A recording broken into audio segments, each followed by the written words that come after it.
So our last letter today is from Kirsten in Gurnee. She writes, I'm reaching out to express my deep concern regarding the U.S. aid stop work order, which has led to the suspension of critical programs and an estimated 52,000 Americans losing their jobs. I urge you to advocate for the immediate repeal of this stop work order and to support the resumption of these essential programs. Kirsten, thank you so much for that letter. And again, this is something we've gotten a lot of mail about.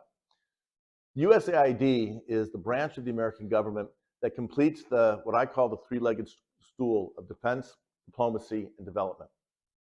It's critical that the United States maintain relationships around the world, support our allies, and work to make sure that countries who are on the brink of either turning away from U.S. interests or even collapsing and becoming havens for terrorism and threats to the United States, that we work to support and help those governments succeed and serve their people.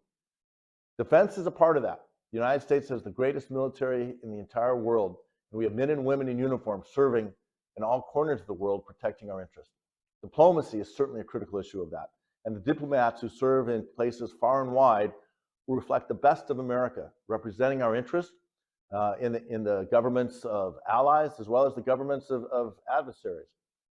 But without the development aspect of that, it becomes much harder to do the defense and diplomatic work that we need to do to serve our needs.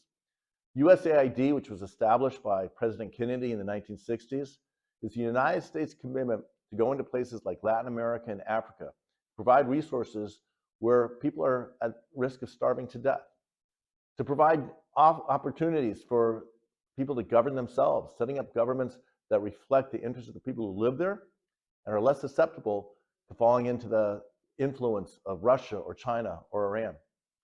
What Elon Musk is doing by literally eliminating and destroying all efforts at U.S. development work is opening the door for countries like Russia and China to step in and serve their interests, not ours. So I totally understand that we should be looking at every department of government for ways to make them more efficient, more effective. But simply rolling up the carpet, calling back every U.S. aid worker from around the world and giving the world over to China and to Russia is strategically dangerous and is going to have long-term consequences. So Kirsten, I appreciate your question.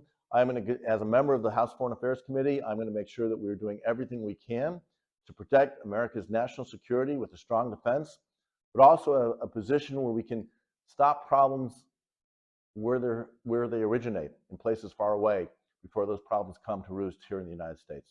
Thanks, Kristen.